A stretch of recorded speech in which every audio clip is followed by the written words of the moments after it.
Antenne de 20h, le journal de la rédaction, présenté par Hervé Claude. Bonsoir, fin du suspense pour l'assurance chômage. Patronat et syndicats se sont mis d'accord et le ministre des Affaires sociales, Philippe Séguin, a finalement dit oui à une rallonge de l'État.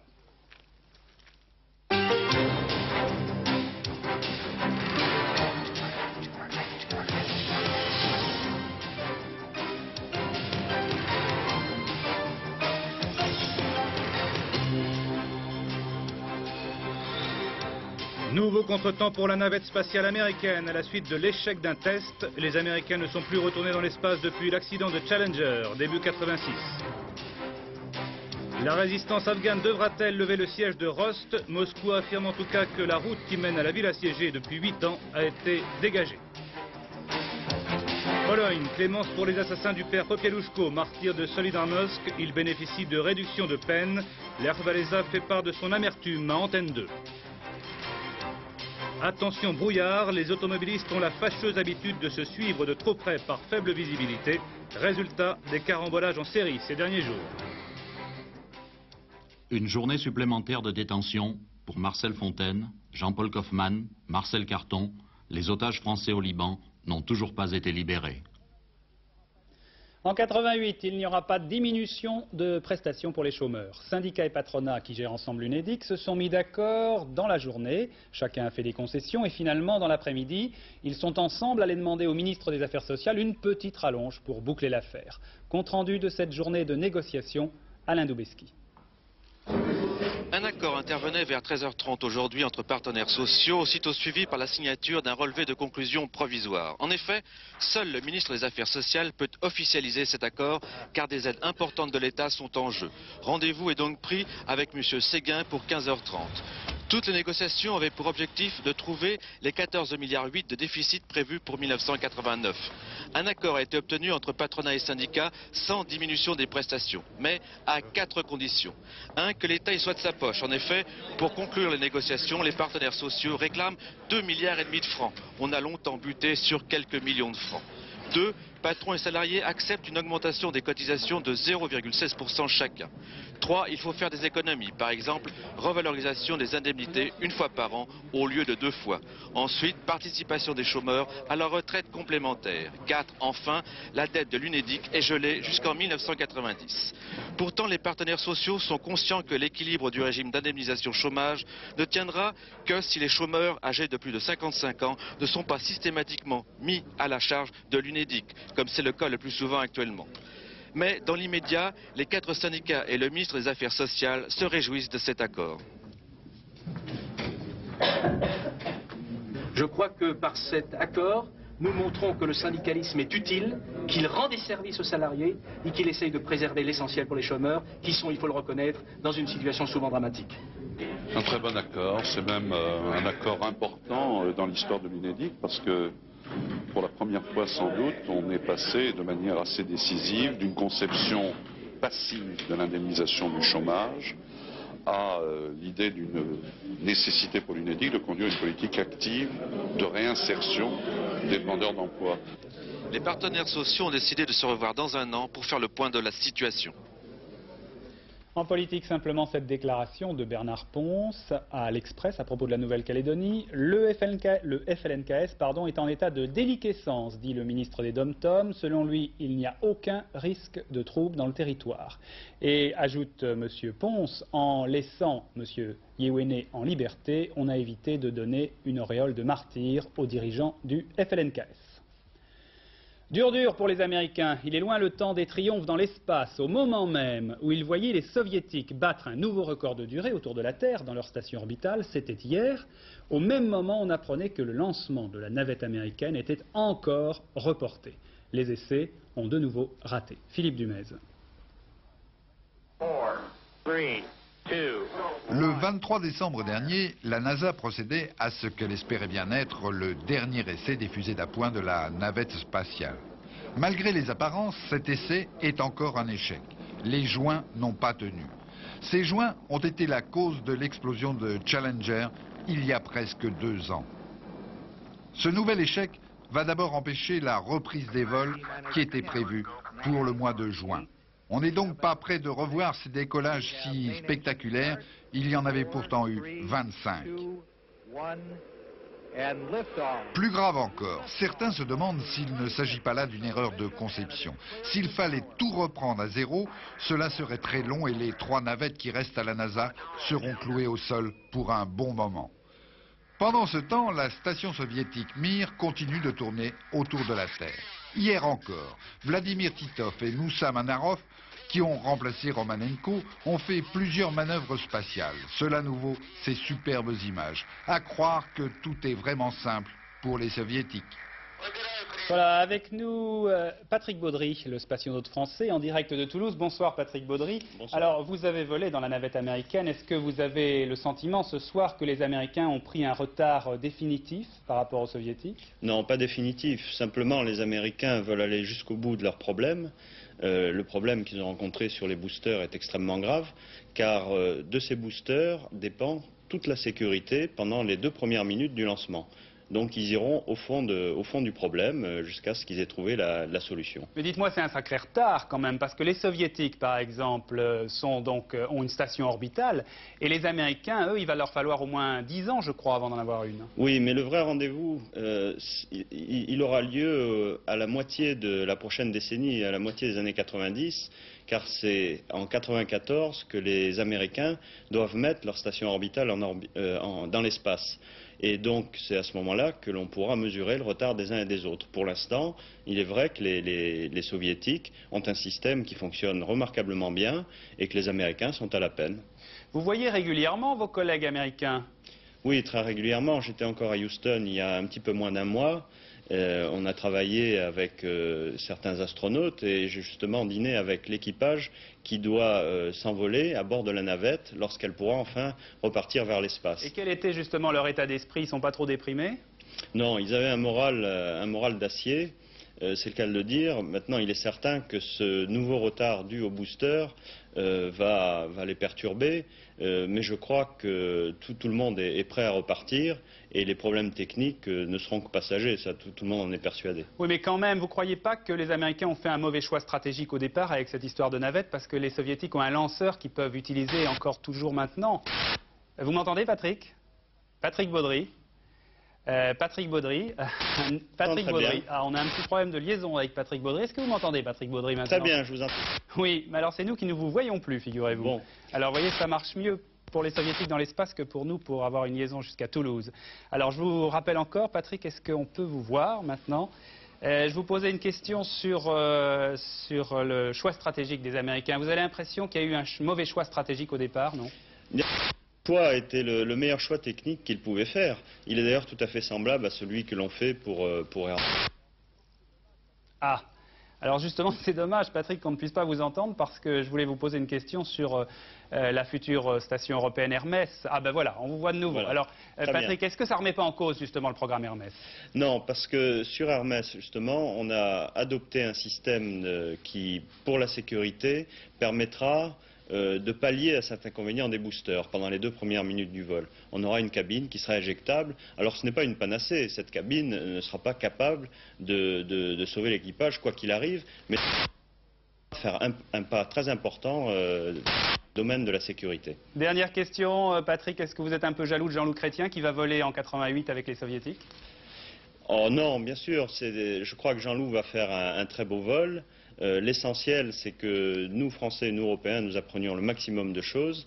Et pour moi, l'essentiel est de pouvoir voler sur Hermès et que la navette européenne vole un jour. Merci Patrick Baudry, merci beaucoup.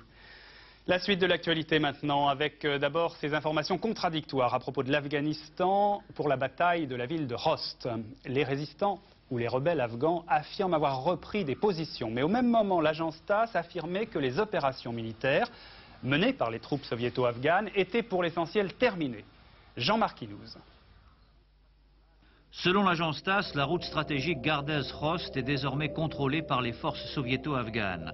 Seules des opérations de nettoyage se poursuivent encore dans les vallées adjacentes et la télévision afghane de montrer, mais sans autre précision, ces images de matériel pris à la résistance, débusqués dans ces tunnels creusés à même la montagne. Mais pour l'instant, pas un mot sur la situation aux abords immédiats de Khost, la garnison soviéto-afghane, encerclée depuis 8 ans par la résistance afghane et ravitaillée par air. Hier, les soviétiques indiquaient avoir neutralisé récemment plus de 1200 mines par jour sur la route de Khost. Aujourd'hui, l'agence TASS affirme que la fin des opérations militaires devrait permettre l'acheminement de 24 tonnes de marchandises vers Khost par voie routière dès ce mois-ci. De quoi permettre aux 3000 soldats soviéto-afghans de la garnison d'affronter l'hiver et peut-être même un nouveau siège. Il faudra en effet des dizaines de milliers d'hommes aux forces de Kaboul pour surveiller les routes de montagne 24 heures sur 24. Et déjà, les maquisards affirment avoir repris le long de cette route plusieurs de leurs positions tombées aux mains des forces gouvernementales ces derniers jours. En Pologne, amnistie partielle pour les assassins du père Popieluszko. La Cour suprême de Varsovie a fortement réduit les peines de prison auxquelles avaient été condamnés les 4 policiers qui avaient enlevé et tué le prêtre. En fait, il pourrait s'agir d'un marchandage, le gouvernement ayant libéré il y a quelques jours 2 membres de Solidarité emprisonnés. Explication de Jacques Merlino qui a pu joindre Lech Walesa au téléphone. Écoutez. Peu de réactions en Pologne après l'annonce d'une remise de peine pour les tortionnaires du père Popieluszko.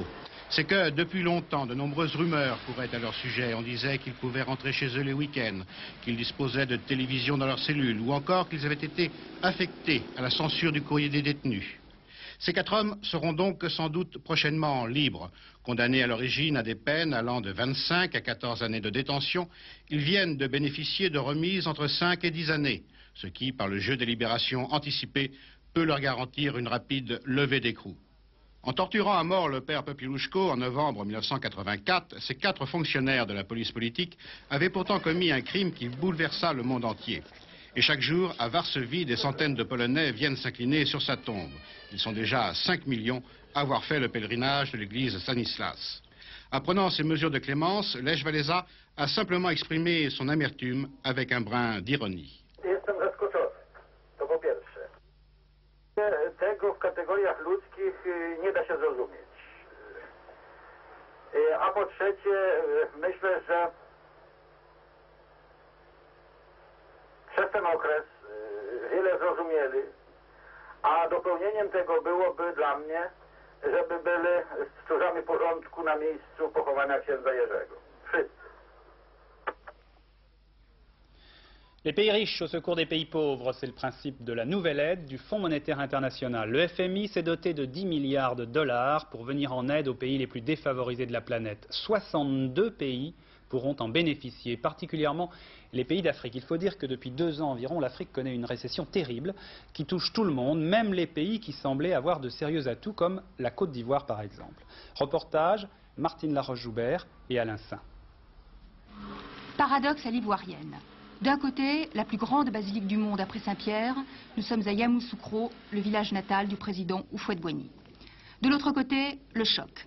En mai dernier, la Côte d'Ivoire, jusqu'ici, l'élève modèle du Fonds monétaire international, suspend le paiement du service de sa dette extérieure, évaluée à 46 milliards de francs. Paradoxe apparent pour le président ivoirien, la basilique est financée, dit-il, sur sa cassette personnelle, rien à voir avec la dette, même si certains pays créanciers s'étonnent de dépenses aussi somptuaires dans un pays en difficulté. En tout cas, c'est un sujet tabou en Côte d'Ivoire, seul le curé de Yamoussoukro a osé nous en parler. Mais vous n'avez jamais entendu critiquer ça? Que quelqu'un qui ait de l'argent désire mettre cet argent dans une chose religieuse pour Dieu? Pourquoi tout d'un coup on vient critiquer ici? Le café, le cacao, voilà d'où viennent les difficultés pour les autorités d'Abidjan. C'est à cause de l'effondrement des cours mondiaux, plus de 20%, que le pays ne peut plus régler ses dettes. Un effondrement qui ne touche pas pour le moment les petits producteurs ivoiriens. L'État compense la différence entre le cours mondial et le prix de vente ici. Un véritable gouffre, les recettes d'exportation sont en chute libre. Pour les pays africains comme la Côte d'Ivoire, c'est essentiellement la faute des pays riches qui n'ont pas réussi à stabiliser les cours. À eux, maintenant, de faire des efforts. Des efforts qu'ils sont bien obligés d'accepter. Impossible de laisser Abidjan, le Manhattan des tropiques, la victoire de l'Afrique, faire la forte tête. Si la Côte d'Ivoire refusait de payer sa dette, cela donnerait un très mauvais exemple aux autres pays africains. Alors, les principaux créanciers, dont la France en première ligne, viennent de lui accorder un rééchelonnement de plus sur 10 ans. À une logique d'affrontement succède aujourd'hui une phase plus pragmatique. C'est moins une question de choix qu'une nécessité pour les uns et les autres. Retour au calme sur les places financières. Il faut dire qu'à la veille du Nouvel An, les marchés sont très peu actifs. Même les boursiers délaissent parfois le business.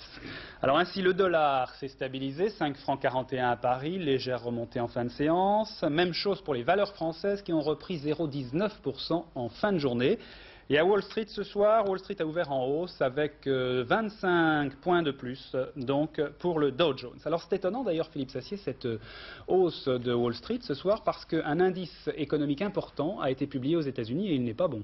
Non, il s'agit du fameux indice composite des leading indicators, des grands indicateurs en baisse de 1,7%, sa plus forte chute depuis 6 ans. Alors au moment où l'économie américaine fait la grimace, Wall Street se remet à sourire, on nage en plein paradoxe, mais apparemment seulement en fait, Wall Street craint comme la peste une reprise de l'inflation, une politique de crédit plus sévère, une remontée des taux d'intérêt. Si l'économie américaine se ralentit, comme le laisse penser cet indice, eh bien ces dangers sont écartés et c'est ce qui explique l'attitude de la bourse américaine. Il est encore trop tôt pour dire si ce véritable signal d'alarme annonce une forte récession aux États-Unis, mais il faut constater qu'avant le lundi noir d'octobre dernier, l'économie américaine tournait à un rythme rapide et créait des emplois. Aujourd'hui, il y a recul des ventes de logements en novembre. On prévoit une création d'emplois 2 fois moindre l'an prochain qu'en 1987. Et puis, il y a cette chute brutale, mais attendue, de ce baromètre économique. Orage passager ou changement de climat, eh bien, il faut attendre les résultats économiques du premier trimestre prochain pour se prononcer. Mais ce mauvais chiffre risque de renforcer l'idée que les Américains vont laisser filer le dollar encore plus pour éviter une récession. La réaction de la bourse de Tokyo, qui rouvre ses portes lundi prochain, sera très intéressante et va constituer le premier test de l'année 1988. Merci Philippe. Je vous propose maintenant de voir le reste de l'actualité en France. Les faits, les images, Isabelle Staes. Un quintuple prélèvement d'organes pour sauver 5 vies. À l'hôpital de Nancy, ces médecins ont prélevé le cœur, le foie, les poumons et les reins d'un jeune homme de 19 ans. Il s'était suicidé hier. Aussitôt, ces organes ont été greffés sur 5 patients à Nancy, Lille et Paris. Un restaurant du cœur pillé à Beauvais, 1 tonne de pommes de terre, 2000 œufs, 500 yaourts et 100 litres de lait. Une partie des réserves a été volée il y a 2 jours. Depuis, la distribution des repas a dû être réduite. Langoustes et dinde pour les nécessiteux de la région lyonnaise, des menus de fête offerts par un supermarché de Châtillon. À la suite d'une panne de congélateur dimanche, 1 tonne de victuailles était perdue pour la vente. Le directeur du magasin les a aussitôt distribuées à des associations caritatives. Chasse au trésor à Pont-à-Marc, près de Lille. Mardi dernier, des ouvriers découvrent des pièces d'or sur le chantier d'une maison en démolition. La nouvelle s'est vite ébruitée. Depuis, les habitants devenus chercheurs d'or n'en finissent plus de creuser. Alors, c'est pas des blagues, hein? Non, là une. Encore une? Ah oui, je viens de la voir avec le... Encore une, là. Merde, qu'est-ce que c'est? Voilà, et si vous ne trouvez pas de pièces d'or sous les pavés de votre ville, eh bien vous pouvez toujours essayer le quartet. Vous serez peut-être riche avant la fin de l'année, car demain, Pierre-Brest, il y a un quartet, c'est à Vincennes. On dit que la fortune se trouve sous les sabots d'un cheval. Voilà. Pourquoi pas? Course sur l'hippodrome de Vincennes pendant toute la durée de ce week-end prolongé, c'est-à-dire jeudi, vendredi, samedi et dimanche, avec la possibilité dès vendredi 1er janvier pour les turfistes de jouer au quartet plus sur toutes les courses à tiercé du samedi et des jours fériés. Demain, jeudi, quartier plus, dans une course au trot attelé, le prix de Château-Chinon, une course qui va se dérouler sur la distance classique de 2650 mètres et qui réunit un lot de 20 jeunes trotteurs âgés de 3 ans, les S. Alors pour votre information, sachez que le lendemain de cette course, eh bien, ces chevaux auront 4 ans. Et ça, c'est la loi, justement, dans la course, dans les règlements français. Tous les chevaux doivent prendre 1 an de plus dès le 1er janvier. Ah bon, c'est comme ça. Voilà. Alors donc ça veut dire que c'est un lot de chevaux qui sont encore bien tendres puisqu'ils sont très jeunes, ils sont donc très susceptibles, ils sont susceptibles aussi de faire des progrès très rapides, donc la course est très ouverte et pour vous aider à jouer, eh bien voici la sélection que je vous propose maintenant dans mon pronostic avec en tête Scampre de Chenu, le numéro 12, Sunday, le numéro 6, Super Classique, le 20, Slodessa, le numéro 5, Surie du Comtal, le 1, Sabio, le numéro 16, Sa Force, le 18 et pour terminer Santel du Hauty, le 19. 12, 6, 20, 5, 1, 16, 18 et 19. Mais au témoin d'un doute, Pierrette, ils ne naissent pas tous quand même le 1er janvier. Non, mais toutes les naissances Oui. se font de janvier au printemps. Voilà. Donc sur 3 ou 4 mois, elles sont étendues, mais on a décidé qu'ils auraient tous le même âge au 1er janvier. Merci Pierrette. Avant de passer à la météo, cette information dont je viens de prendre connaissance, le journaliste Alain Guillot, capturé en Afghanistan, et son confrère italien Fausto Biloslavo, ces deux hommes, donc capturés en Afghanistan, vont être jugés prochainement dans la capitale. C'est ce qu'a annoncé Radio Kaboul il y a quelques instants. J'y arriverai. Voilà, reste le temps, la météo. Le temps est toujours doux, vous le savez, mais il y a de sérieux problèmes avec le brouillard. Alors nous allons voir dans un instant les prévisions de la météo avec Sophie Davant. D'abord un conseil, soyez très très prudents si vous devez circuler en ces périodes de fête. Il y a du brouillard, notamment dans la région lyonnaise, et le brouillard a encore fait des victimes. Par exemple, il y a eu ce soir 2 morts et un blessé à un passage à niveau dans la région de Lyon. Alors, nous allons voir tout de suite le sujet d'Emmanuel Vanier sur le brouillard. Emmanuel. 2 morts encore hier près de Lyon, des dizaines de blessés, des centaines de véhicules accidentés. Un accusé, le brouillard, mais il a des complices, les automobilistes eux-mêmes. C'est paradoxal, mais sur autoroute, plus le trafic est dense et plus la visibilité diminue, plus la vitesse augmente. Par temps de brouillard, quand on circule, on ne voit rien autour de soi, donc on a peur. Et dès qu'on voit un véhicule devant qui précède, ça rassure, on essaie de s'y raccrocher. On suit le feu rouge de celui qui est devant. Lui, par contre, voyant dans son rétroviseur qu'on le suit, par mesure de sécurité, accélère pour augmenter la distance qui le sépare du véhicule qu'il suit. Et on arrive à un phénomène cumulatif où celui qui est devant tire et celui qui est derrière pousse. Ensuite, les véhicules se mettent en train en se suivant et en essayant de maintenir la distance avec celui qui suit, ce qui fait que par temps de brouillard, la vitesse augmente et on roule plus vite que par temps normal. Ces véritables trains de voitures se déplacent à grande vitesse, foncent en aveugle et chaque wagon a son propre conducteur. Au moindre obstacle, seuls les premiers peuvent freiner à temps. Une seule parade, la règle des 3 V. La vitesse et la distance entre 2 véhicules doivent être égales à la visibilité. Exemple, 20 mètres de visibilité, c'est le cas en ce moment même à Lyon. Vitesse 20 km/h et distance de sécurité jamais moins de 20 mètres. Cette règle des 3 V, c'est la garantie de sécurité par temps de brouillard, mais seul un automobiliste sur 4 la connaît. Voilà, alors Sophie, est-ce que nous allons terminer l'année avec le brouillard? Est-ce qu'il y aura le même type de temps pour la Saint-Sylvestre? Eh bien non, pas du tout. C'est la fin des brouillards demain, ou du moins il y en aura demain matin sur les régions du sud-est, proches de la Méditerranée. Mais ce dernier jour de l'année marque un changement de temps, une journée plus humide, encore douce, mais les températures vont commencer à se rafraîchir un petit peu. Alors vous allez voir sur l'image satellite que l'anticyclone commence à baisser les bras et laisser entrer les perturbations qui arrivent par l'ouest du pays et qui vont traverser la France d'ouest en est. Voilà, vous voyez défiler ces perturbations. Demain, elles vont atteindre le sud-est. Je vous propose de regarder la carte du temps qu'il fera à la mi-journée. On retrouvera ces perturbations sur l'Aquitaine, le Limousin, le centre du pays, le nord et le nord-est. Des perturbations qui ne devraient pas donner de trop fortes précipitations puisque les pressions restent encore élevées sur la France. Elles poursuivront leur chemin pour gagner le sud-est au cours de la journée. Alors la grande nouvelle pour les skieurs, c'est que de la neige devrait tomber sur les Pyrénées à partir de 3000 mètres seulement et sur les Alpes à partir de 2000-2500 mètres. Un temps variable sur la Côte d'Azur et la Corse. Et à l'arrière, eh bien, ce sera une alternance d'averses et d'éclaircies avec une nouvelle perturbation qui pointera le bout du nez par l'ouest du pays en soirée. À noter du vent de sud-ouest qui soufflera relativement fort sur les côtes de la Manche. Côté température, c'est encore très doux pour la saison, mais ça commence un petit peu à se rafraîchir. Il fera 7 degrés à Nancy et à Dijon pour la moitié nord. Nous irons de 13 degrés à Rennes et à Nantes. Et sur la moitié sud, nous irons encore jusqu'à 17 degrés à Bastia. Et puis demain, eh bien, ça sera le jeudi 31 décembre, donc le dernier jour de l'année. Nous gagnerons 1 minute de soleil. Un soleil qui se lèvera à 8h46, qui se couchera à 17h01 et nous fêterons la Saint-Sylvestre. Voilà.